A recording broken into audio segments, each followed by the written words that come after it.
Ilusões, Richard Bach, capítulo 3. Amontoados, massas, multidões de pessoas, torrentes da humanidade se despejando sobre um homem no meio de todos. Depois, o povo se transformou em um oceano capaz de afogar o homem. No entanto, ele caminhou sobre o oceano assobiando e desapareceu. O oceano de águas se metamorfoseou em um oceano de capim. Um Travel Air 4000, branco e dourado, pousou no capim. O piloto saltou da cabina e pendurou um cartaz de pano. Voo, $3. Voo. Eram 3 horas da madrugada quando acordei do sonho, lembrando de tudo e, por algum motivo, contente com aquilo. Abri os olhos para ver, ao luar, o grande Travel Air parado ao lado do flat. Shimoda estava sentado sobre o seu colchonete como da primeira vez que o vi, encostado à roda esquerda de seu aeroplano. Não o via claramente, mas sabia que estava ali. Olá, Richard, disse ele quieto no escuro. Isso lhe conta o que se passa? O que me conta? Perguntei confuso. Eu ainda estava recordando e não pensei me surpreender ao ver que ele estaria acordado. O seu sonho, o camarada, o polvo e o aeroplano, disse ele com paciência. Estava curioso a meu respeito, de modo que agora já sabe, ok? Havia os noticiários. Donald Shimoda, que começava a ser chamado de O Messias Mecânico, a encarnação americana, e que um dia desapareceu diante de 25.000 testemunhas oculares. Lembrei-me daquilo geralmente. Tinha lido a notícia numa banca de jornais de uma cidadezinha de Ohio, pois estava na primeira página. Donald Shimoda? Às suas ordens, disse ele. Agora já sabe. Portanto, não precisa mais se intrigar comigo. Vá dormir de novo. Pensei naquilo por muito tempo antes de dormir. Permitem que você... Eu não achava. Você com um trabalho desses, o Messias. Supõe-se que você vai salvar o mundo, não é? Não sabia que o Messias podia desistir assim tão simplesmente. Sentei na capota do flat e fiquei olhando para o meu estranho amigo. Jogue a chave 916, por favor, Dom. Ele procurou no saco de ferramentas e me atirou a chave. Como acontecera com as outras ferramentas naquela manhã, esta também diminuiu a velocidade e parou, flutuando no ar a meio metro de mim. Mas no momento em que eu a toquei, ficou pesada em minha mão. Uma chave de avião comum, de cromo e vanádio. Bem, nem tão comum. Desde que uma 7/8 barata quebrou em minha mão, tenho comprado as melhores ferramentas que o homem pode ter. Aquela, por acaso, era uma Snap-on, que, como sabe qualquer mecânico, não é uma chave comum. Parece até que é feita de ouro pelo preço que custa, mas é uma alegria para as mãos e não quebra nunca, por mais que você a use. Claro que você pode desistir, pode largar tudo o que quiser, pode deixar de respirar se desejar. Ele fez flutuar uma chave de fenda Phillips para divertir-se. Assim, desistir de ser o Messias, parecer um tanto na defensiva, talvez seja porque ainda estou um pouco na defensiva. Melhor isso do que continuar com o trabalho e detestá-lo. Um bom Messias não odeia nada e é livre para seguir qualquer caminho que deseja trilhar. Bem, isso se aplica a todo mundo, claro. Somos todos filhos de Deus, ou filhos do ser, ou ideias da mente, ou seja lá como for que você queira chamar a isso. Trabalhei para apertar as porcas de base do cilindro do motor Kinner. Uma boa máquina, o velho B5, mas essas porcas tendem a soltar-se depois de umas 100 horas de voo, mais ou menos, e é conveniente a gente estar sempre prevenido. E com efeito, a primeira que apliquei a chave girou 1/4 de volta. E fiquei contente por ter tido a previdência de verificá-las todas naquela manhã, antes de levar mais passageiros. Bem, sim, Dom, mas parece que ser Messias deveria ser diferente dos outros trabalhos, sabe? Jesus voltando a martelar pregos para ganhar a vida? Talvez apenas pareça estranho. Ele pensou naquilo, querendo entender o meu ponto de vista. Não concordo com o que você diz. O estranho nisso tudo é ele não ter desistido quando começaram a chamá-lo de Salvador. Em vez de se retirar diante da má notícia, ele tentou usar a lógica. Ok, sou o Filho de Deus, mas não somos todos filhos de Deus?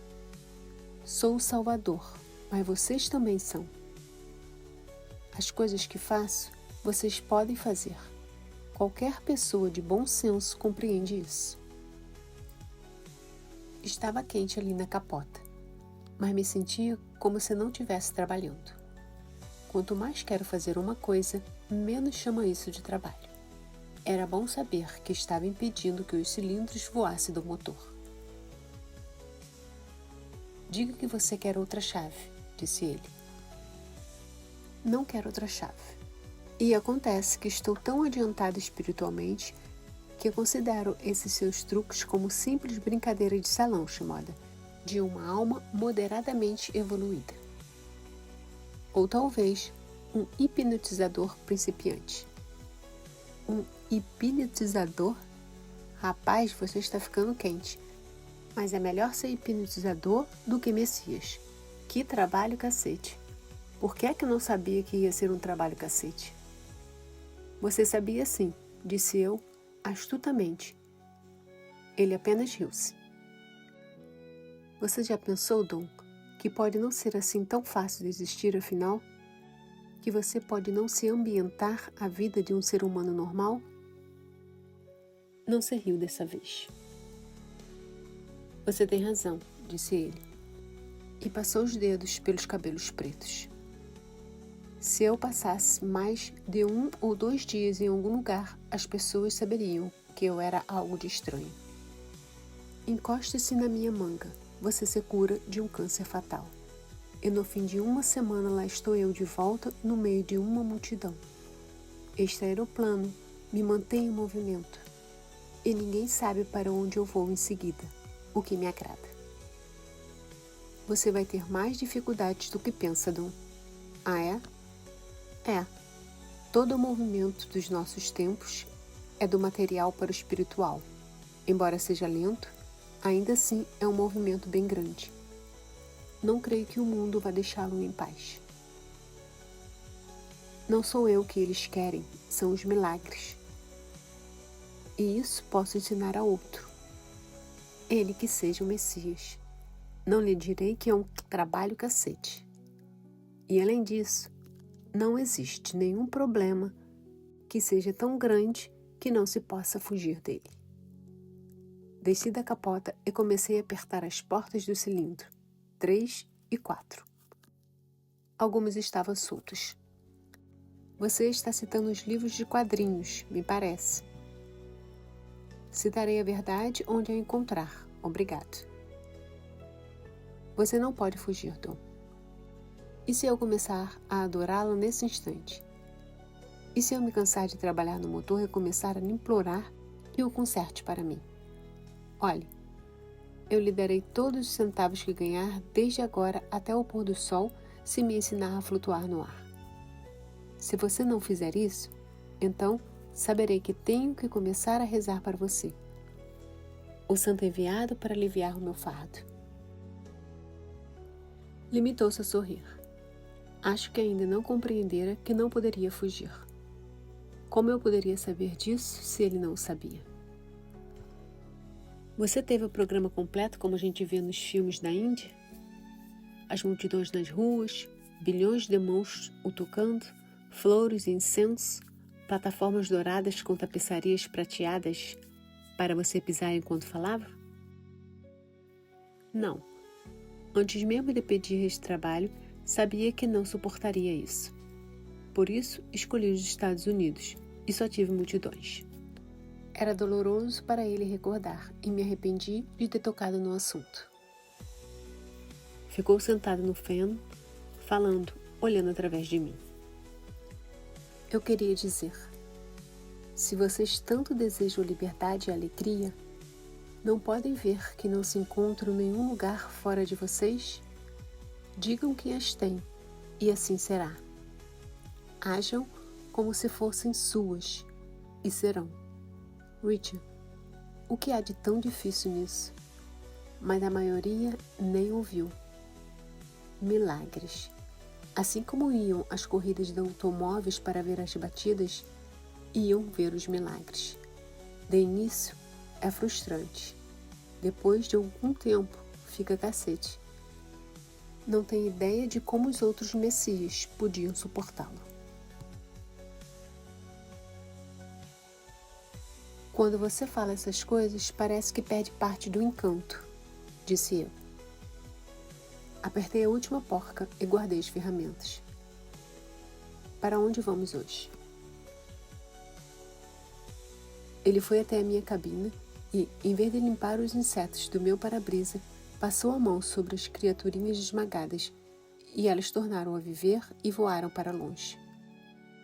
É certo que o seu para-brisa nunca precisaria de limpeza, assim como o seu motor, eu sabia agora, nunca precisaria de manutenção. Não sei, disse ele. Não sei para onde vamos. O que quer dizer? Você conhece o passado e o futuro e todas as coisas. Sabe exatamente para onde vamos. Ele deu um suspiro. Mas procuro não pensar nisso. Durante algum tempo, enquanto trabalhava com os cilindros, pensei, puxa, basta-me ficar com esse camarada e não terei mais problemas. Nada de mal vai acontecer e tudo vai dar certo. Mas o modo com que ele disse, procuro não pensar nisso, me fez recordar o que acontecera com os outros messias mandados a este mundo. O bom senso me gritava que eu deveria rumar para o sul e me afastar o mais possível desse camarada. Mas como já disse, é um pouco monótono voar sozinho. E estava contente por tê-lo encontrado, pelo simples prazer de ter alguém com quem conversar. Alguém que conhecesse a diferença entre um aileron e um estabilizador vertical. Devia ter virado para o sul, mas, depois de levantar voo, seguir com ele para o norte e leste, para aquele futuro sobre o qual ele procurava não pensar.